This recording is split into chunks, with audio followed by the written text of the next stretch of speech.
Tukoy na ng Philippine National Police ang nasa likod ng pagpapasabog ng improvised explosive device sa labas ng Department of Justice at pagkakarecover ng isa pang bomba sa labas ng Senado sa araw ng State of the Nation Address ng Pangulo. Naisumite na sa Senado kahapon, July 30, ang tax at bank records na pinasabina ng impeachment court para sa nagpapatuloy na paglilitis kay Vice President Sara Duterte. Ngunit ayon sa Clerk of Court, may ilang bangko na humili ng karagdagang araw sa pagsusumite ng kinakailangang dokumento. Para sa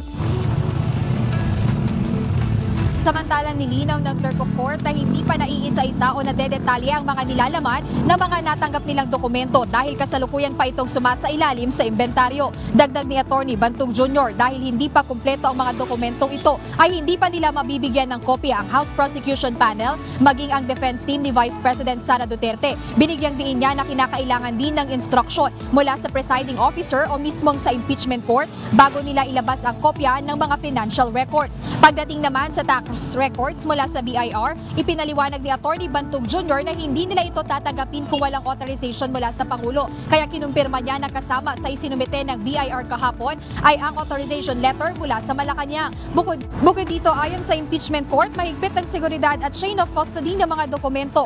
Habang sa kaso ng AMLC records, matapos ang in-camera review ay kinakailangan pa rin ito ng presiding officer. Ayon kay Atty. Bantog Jr., humingi sila dito sa AMLC, sa BIR, maging dun sa ilang mga bangko ng 5 USB copy at isang hard copy na kasama nga dun sa mga isinumite kahapon. At itong mga financial records ni VP Duterte at ng kanyang asawang si Atty. Man Scarpio ay gagamitin ng Senate Impeachment Court para doon sa Article 1 o yung artikulo kung saan nakapaloob yung mga alegasyon doon sa unexplained wealth ng pangalawang Pangulo. Ayan muna update, balik sa Ministerial o obligasyong gawin. Yan ang sagot ni House Prosecution Panel member at Bicol Saro Party List Representative Terry Liton sa tanong kung ang authorization body Pangulong Ferdinand Marcos Jr. para maisumite sa Senate Impeachment Court ang tax records ni Vice President Sara Duterte ay nangangahulugang sangkot sa paglilitis ang Pangulo. Isinumite ang tax records ng Bureau of Internal Revenue o BIR araw ng Huwebes, July 30. Kanina ay naghain ng counter-affidavit sina Representatives Rene Co, Terry Redon, Antonio Tinio at Joel Chua kaugnay ng criminal complaints na paglabag sa Bank Secrecy Law, Anti-Money Laundering Law at Data Privacy Act na inihain sa kanila ng asawa ni Vice President Sara Duterte. Nagugat ang reklamo sa pagkuntsabahan umano ng mga mambabatas at AMLAC officials na isiwalat sa public hearing ang bank transactions ni VP Sara at Attorney Carpio.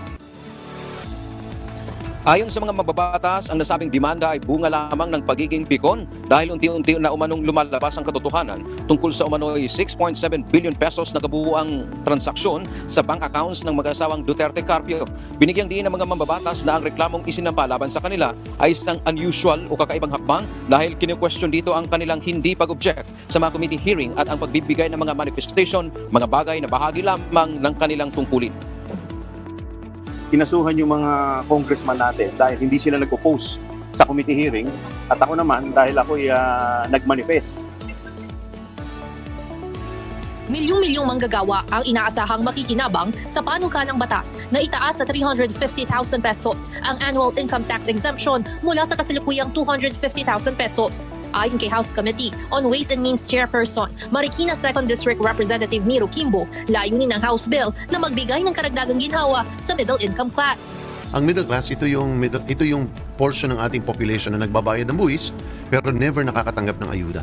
Sila ang parating na pag-iiwanan pagdating sa mga tulong ng gobyerno, pero pagdating sa tax burden, sila ang pumapasan ng 90% ng burden ng individual taxpayers ng ating lipunan. Paliwanag ng mambabatas, ang panukalang 350,000 pesos exemption ay hindi gross annual salary, kundi ang taxable income. Ang batayan ng pagkwenta ng taxable income ay ang matitira matapos ikaltas ang mga mandatory contribution. Gumagaling na ang mga katikati sa balat na naramdaman ni dating Pangulong Rodrigo Roa Duterte ayon kay Vice President Sara Duterte. Inilapit umano nila ito sa kanilang abogado upang maipaalam sa International Criminal Court ang kalagayan ng dating Pangulo. Lain nito na maiwasan pa ang pagkalat ng katikati sa balat dahil diabetic ang dating Pangulo at iniiwasang magkaroon ng sugat sa katawan.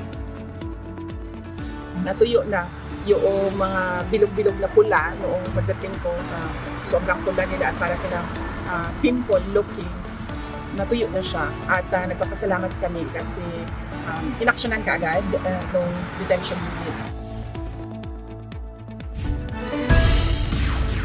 Bukas ang pamahalaan sa posibleng pagbabago ng ilang probisyon ng Pax Silica Initiative habang patuloy nitong pinakikinggan ang mga pangamba ng publiko. Ayon sa Malacanang, layunin nitong matiyak na magiging kapaki-pakinabang ang proyekto hindi lamang sa mga mamumuhunan kundi higit sa mga Pilipino. May chance po na mabago ang ibang mga provisions.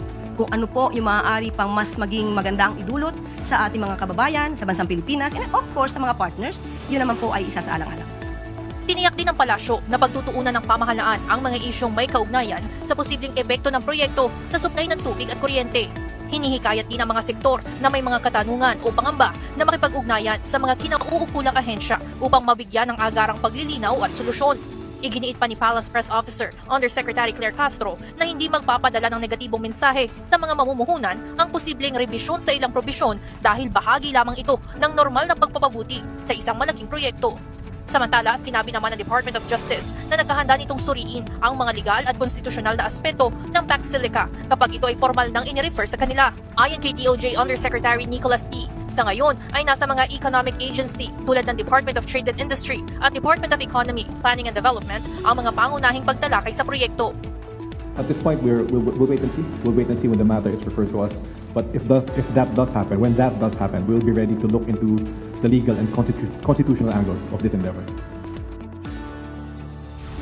Hindi nababahala at walang ikinatatakot ang Department of Justice sa kabila na nangyaring pagsabog ng improvised explosive device sa tapat ng tanggapan ng DOJ noong Lunes sa madaling araw, July 27.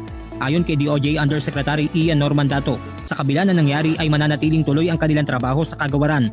Sa kabila ng insidente, tiniyak ng Justice Department na nananatiling ligtas ang kanilang tanggapan dahil na rin sa round-the-clock na pagbabantay ng pulisya. What we can assure you is that the whole DOJ compound is secured, remains to be secured. And immediately after the day, within 24 hours, the Philippine National Police have scoured the area and made sure that it remains safe and secured for everyone. Kasalukuyan pang nagsasagawa ng investigasyon ang mga otoridad sa nangyaring pagsabog ng IED sa tapat ng DOJ. Blanco pa rin ang ahensya sa motibo ng pangyayari at kung may kaugnayan ito sa IED na nakita malapit sa compound ng Senado sa kaparehong araw kasabay ng pagdaraos ng ikalimang sona ng Pangulo. We will go where the investigation will lead us, with the evidence from the investigation. But whether there's a connection, Pagtatanghali sa Bernard, hindi pinangalanan ni PNP Chief Police General Jose Melencio Nartates Jr. kung sino o anong grupo kabilang ang nag-iwan ng bomba dyan sa bisinidad ng Department of Justice at ng Senado kasabay ng araw ng State of the Nation Address ni Pangulong Ferdinand Marcos Jr. Subalit ayon kay General Nartates, malapit na nilang maaresto ang suspect. The IAD in Metro Manila, if it has something to do with the cases in Mindanao, and or if it's fits with the passion and or signature made by a group from the southern part of the Philippines. Binigyan din pa ng hepe ng pambansang pulisya na malaking bagay ang ginagawang koordinasyon ng bawat law enforcement agency para madaling maresolba ang bawat insidente ng karahasan. Whether magaling ka or hindi, natutunan mo hindi, ang pinaka-importante dyan is how are you going to bridge the gaps. Mga challenges yun. Sa bisa ng warrant of arrest sa kasong murder, inaresto ng pinagsanib na puwersa ng mga otoridad sa Cabuyao, Laguna kahapon si Binay Serrano alias Samay na sinasabing medical at logistics officers ng platoon GMT Southern Regional Military Area 4D ng NPA. Kasama ni Serrano nang matagpuan ng mga operatiba ang US citizen na si Cristina Pasion na ayon sa Philippine Army na-recruit ng CPP-NPA. Ayon sa militar, si Pasion ay miyembro ng Migrante Nacional at kasama ng isa pang dayuhan na si Chantal Anicoche na dumating sa Occidental Mindoro noong Disyembre ng nakaraang taon. Matatanda ang na-rescue ng mga otoridad si Anicoche na tila tuliro at gutom malapit sa encounter site ilang araw matapos ang engkwentro ng militar at CPP-NPA sa Sitio Mamara, Barangay Cabacao, Abra de Ilog, Occidental Mindoro noong Enero ngayong taon. Noong Marso naman, kasunod ng isa pang engkwentro ng militar at NPA sa San Jose Occidental Mindoro, na-recover ng mga sundalo ang mga diary at handwritten notes. Batay sa mga siping inilabas ng Philippine Army, inilalarawan sa mga sulat ang mahirap na kalagayan sa kabundukan, kabilang ang matinding pagod, emosyonal na stress at pagkabahala ng may akda. May mga bahagi rin umano ng mga sulat na naglalaman ng mga personal na refleksyon tungkol sa pamumuhay sa armadong kilusan, mga tala hinggil sa mga ruta at kagamitang kailangan sa paggalaw, Gayon din ang mga pahayag na nagpapahiwatig ng pagkadismaya at pagnanais na makaalis sa kanilang sitwasyon. Ayon sa Philippine Army, pinaniniwalaang si Pasyon ang may akda ng mga naturang sulat.